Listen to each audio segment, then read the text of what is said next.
O Partido dos Trabalhadores é, na verdade, o partido dos sindicalistas e dos pelegos.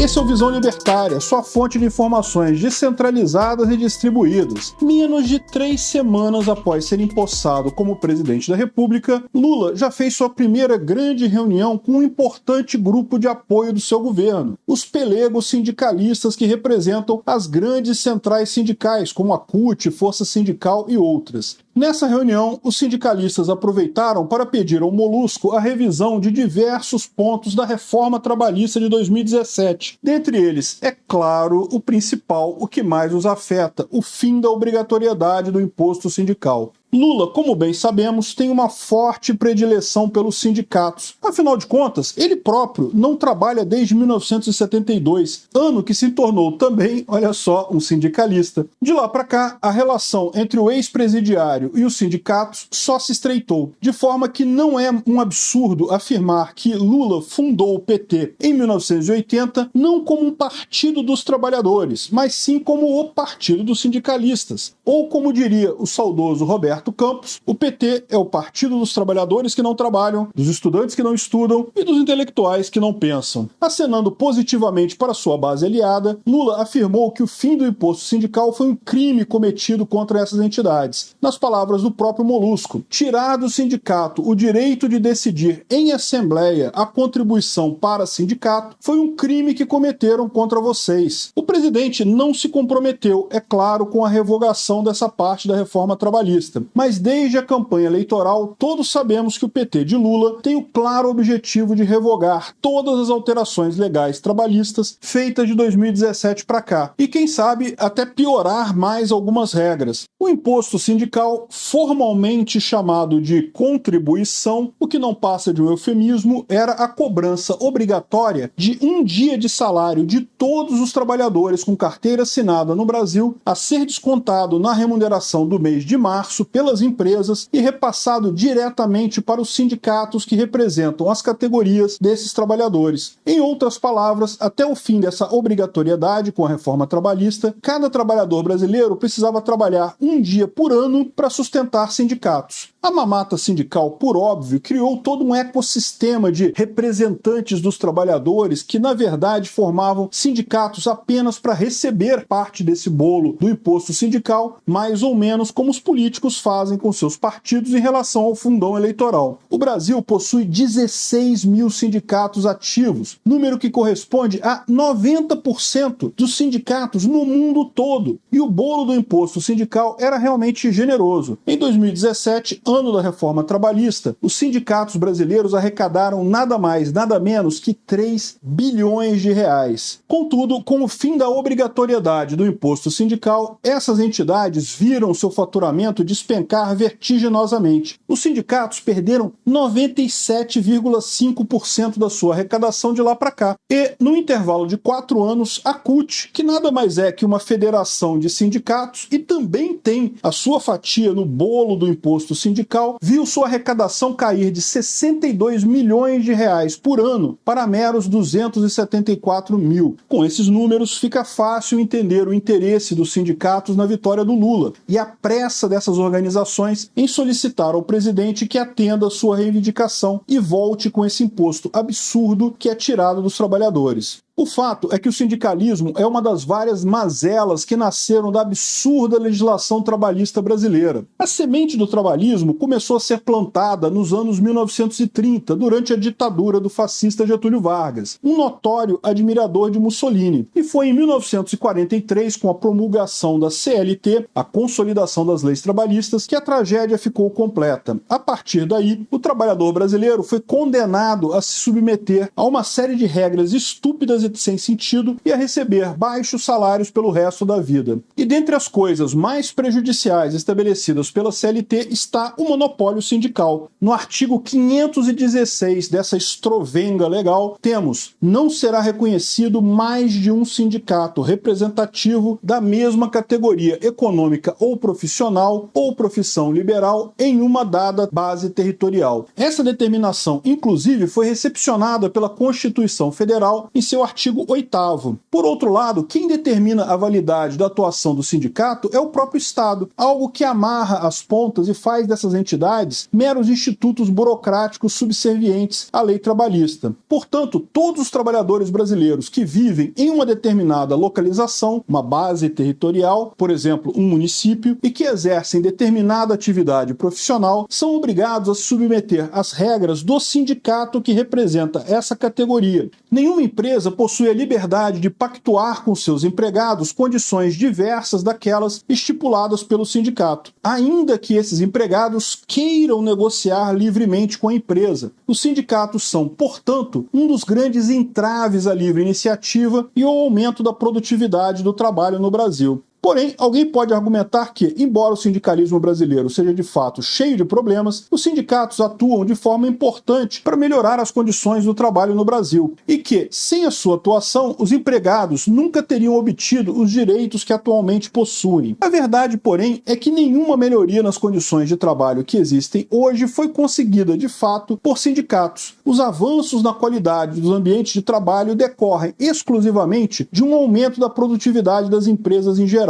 Trata-se de uma questão de incentivos. Os empregados possuem incentivos para procurar empregos com salários e condições melhores, óbvio. Os patrões possuem incentivo para fornecer tais condições para manter seus melhores funcionários. Com o tempo, aumentos salariais e benefícios como férias remuneradas, licença maternidade, plano de saúde, vale alimentação, dentre outros, são oferecidos naturalmente pelas empresas como um diferencial em relação às concorrentes. Empresas que não fornecem esses agrados aos trabalhadores tendem a perder mão de obra mais qualificada, ficando para trás na concorrência. O que transformou as fábricas do início do século XIX, com suas precárias condições de trabalho, em empresas preocupadas com o bem-estar de seus funcionários na atualidade, foi a livre competição entre diversos concorrentes, algo que, por um lado, aumentou a riqueza da sociedade como um todo e, por outro lado, levou as empresas a disputarem os melhores funcionários. Dessa equação, os sindicatos não fazem parte, não fizeram nada. Ou melhor, eles atuam apenas prejudicando esse sistema, engessando as relações trabalhistas e encarecendo artificialmente os salários, tudo isso em benefício próprio. Numa sociedade livre em que não houvesse coerção estatal, ou seja, no mundo libertário, os sindicatos poderiam existir. Afinal de contas, por definição, eles são associações de trabalhadores que buscam os mesmos objetivos, e o direito de livre associação faz parte da liberdade humana. Porém, os sindicatos só poderiam existir de forma voluntária. Os trabalhadores não poderiam ser coagidos a integrá-los, e muito menos a financiá-los com seu salário. E os membros seriam livres para deixar a entidade quando bem entender.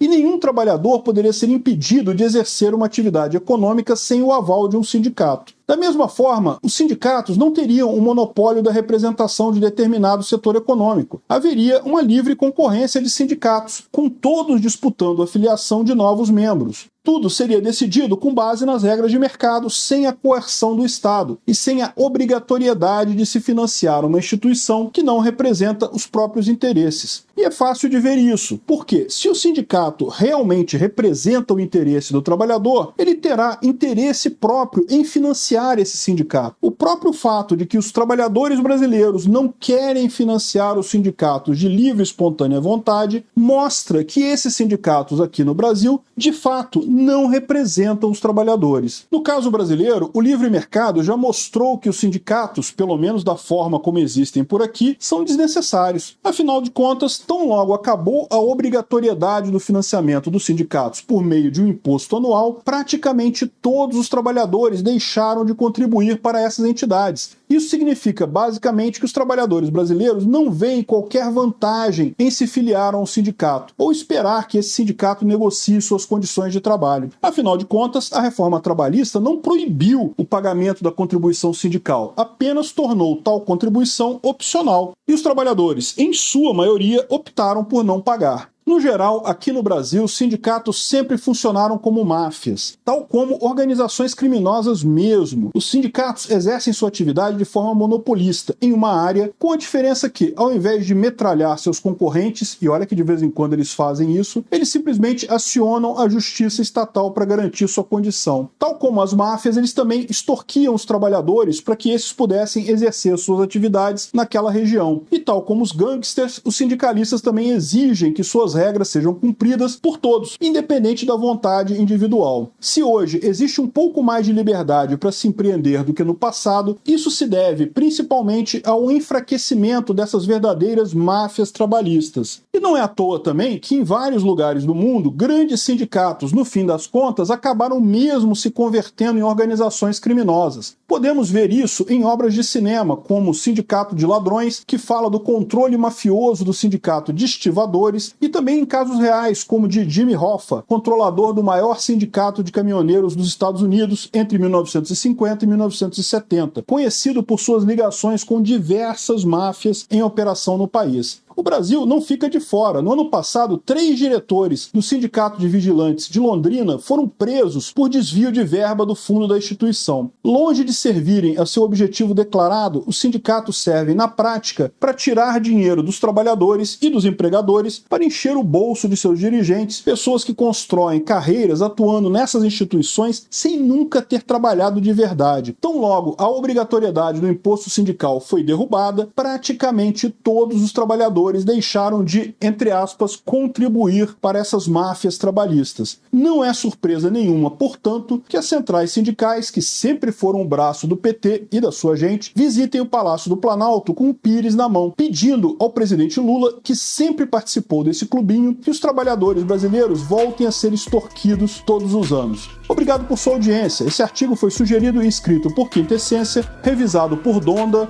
e narrado por mim, Peter Turguniev. Se você gostou desse vídeo, clique no ícone de curtir abaixo e compartilhe o vídeo em sua rede social. Se você deseja ser notificado de outros vídeos, clique em se inscrever e depois no ícone da campainha. Até a próxima!